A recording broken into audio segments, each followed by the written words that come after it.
When I was in 8th grade, I began running cross country, and that year I also lost the majority of my vision.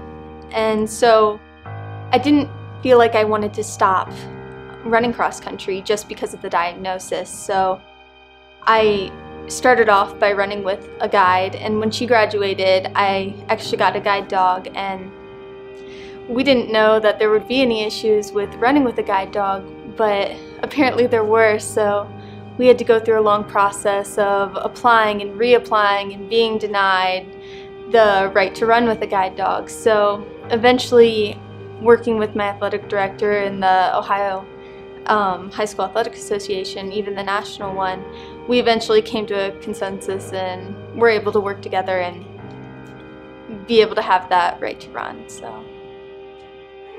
In the fall of 1928, with the stock market crash and the Great Depression still a year away, a small Midwestern college was already feeling the effects of the economic slump. The president of Eureka College decided to lay off part of the faculty while the students were supposed to be home for Thanksgiving. The students got word of the layoffs and chose a freshman by the name of Ronald Reagan to speak on their behalf. Speaking to an overflowing chapel, Ronald Reagan felt, for the first time, the power his words and ideals could have on an audience. At the end of his speech, he called for a strike. A week later, the president resigned and things returned to normal at Eureka College. Ronald Reagan, young leader, was born. The nonprofit that my sister and I started a couple years back is called Hugs for Ghana. And it's a nonprofit that raises school supplies, medical supplies, and basically any equipment that can be useful for children in Ghana, West Africa. Partners in Animal Welfare Services is actually a really unique program that I've only ever heard of in my county, and it's run by the Humane Shelter. So we basically pair children who are either in foster programs, come from low-income families, or are disabled with a dog for a week, and they get to train the dog, make them more adoptable, and in the process sort of learn that they're self-sufficient leaders and get to see sort of the rewards of their hard work at the end of the week when the animal is hopefully adopted and move up in life. So it's just been a really rewarding program for me to be able to participate in, and eventually I became teen leader of staff, so to be able to facilitate other people's involvement was really inspirational for me as well. I live on the border next to Mexico, to Ciudad Juarez, which was classified in 2010 as the most violent city in the world. Unfortunately, I had a friend that was murdered 2 years ago, and that was probably what started this organization. Not like I was not the only one that suffered the violence in Mexico. I had parents that had lost dads, mothers, cousins, even brothers, sisters. So we decided to get together from all across the border, not only from the United States but also from Mexico. And we decided to start an organization to promote, I guess, the youth in both sides of the border, to see that to make an impact in a sort of way, to see that we wanted a change within the government to stop all the corruption and the murder that was going on. I have hosted a lot of fundraisers for childhood cancer research in honor of Alex Scott, who is a brave young girl from Pennsylvania.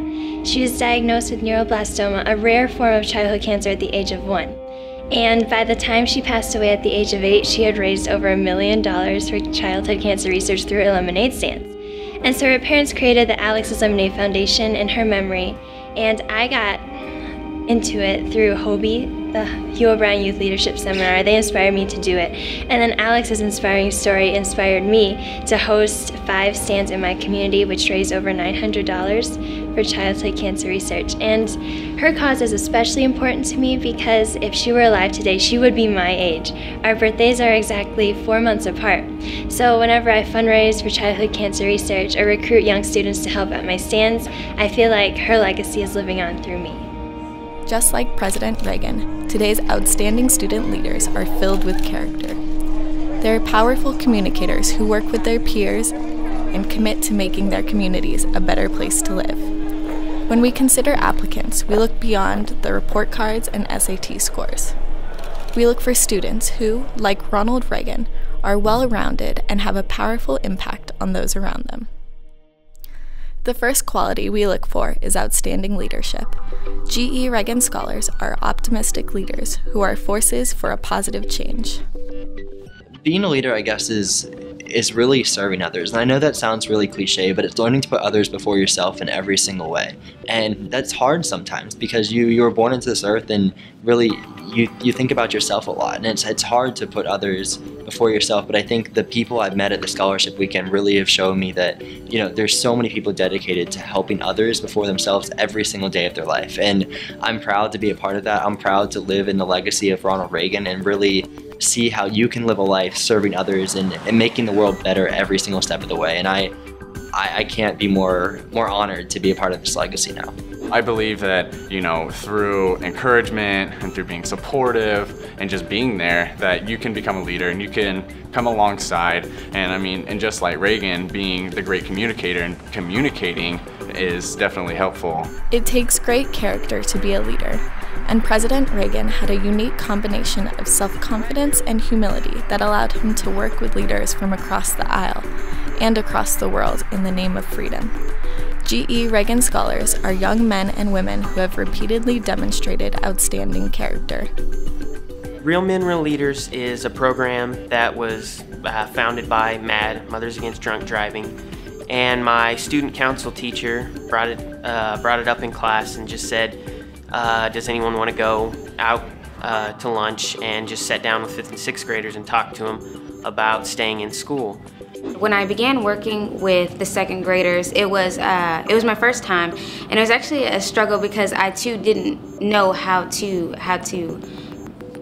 respond to them, how to teach them. I first found out about volunteering in the hospital through a ministry at my church called Threads of Love, which we sew blankets and gowns and other things for families who have lost babies or to premature birth or for other diseases when they were born, even if they were full term. Well, I got into debate because I'm not really a great speaker such as Ronald Reagan or other speakers of that caliber.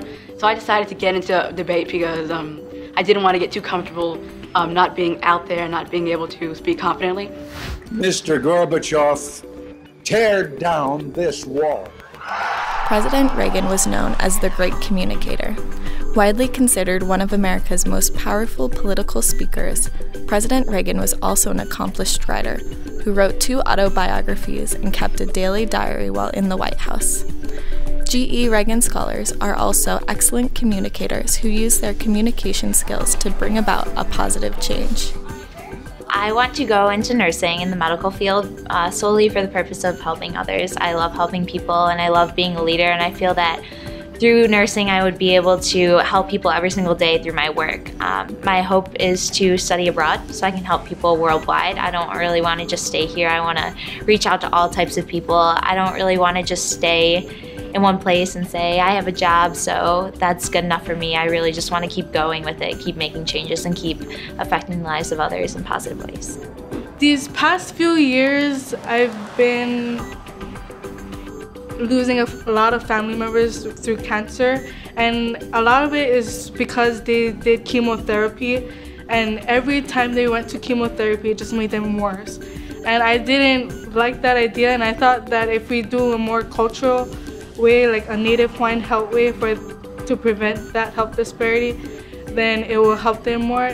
Personally, I want to enter medicine as well, biomedical engineering, and so I feel that throughout college I want to get a broad experience to sort of, because I've seen foreign students coming to our nation, and so I would like to visit their communities and exactly see the needs in other countries, and to get a global perspective and to be able to potentially impact with my abilities and the talents that I possess to be able to help them in any possible way.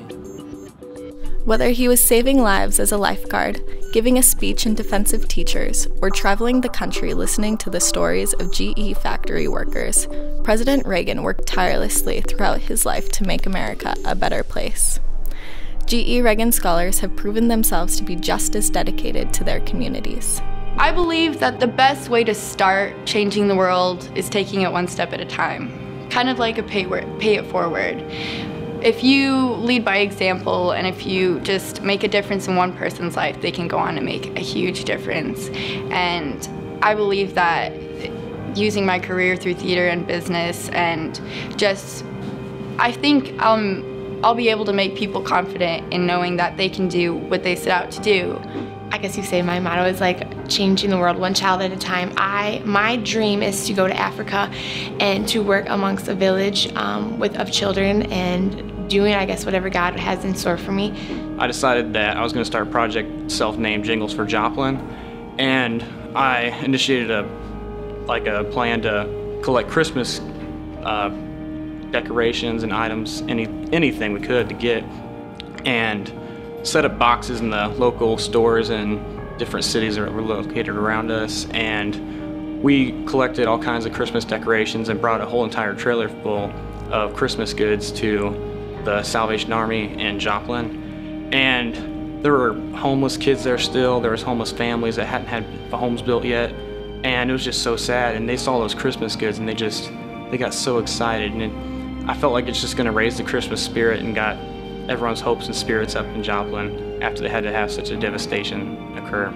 Chargers for Change is a nonprofit that I started originally in my high school. We have community service hour requirement for my high school, but it was only 5 hours a semester. So my goal was really to increase that number of community service hours, but also just doing a whole service learning program. So my program is that you plan the project, you complete the project, but really what's after is just evaluating the project. So just that whole cycle of service learning. But I've expanded the program to make it a full 501c3 nonprofit, so I'm changing the name to Teens for Change and hope to be expanding it to a bunch of different high school and college campuses as well. I work a lot with the Watonga Community Theater and the Watonga Community Band every summer, and the theater puts on shows in the fall and the spring as well.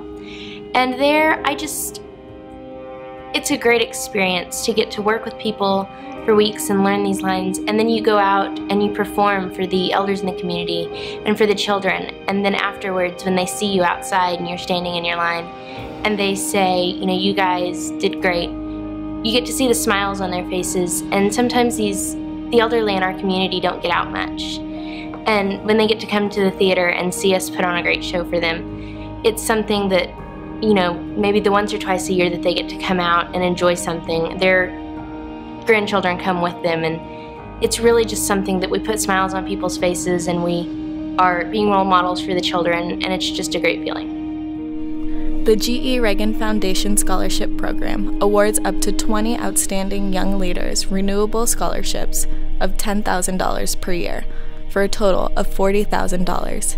If you think you have what it takes to be a GE-Reagan Foundation Scholar, visit www.reaganfoundation.org/scholarships.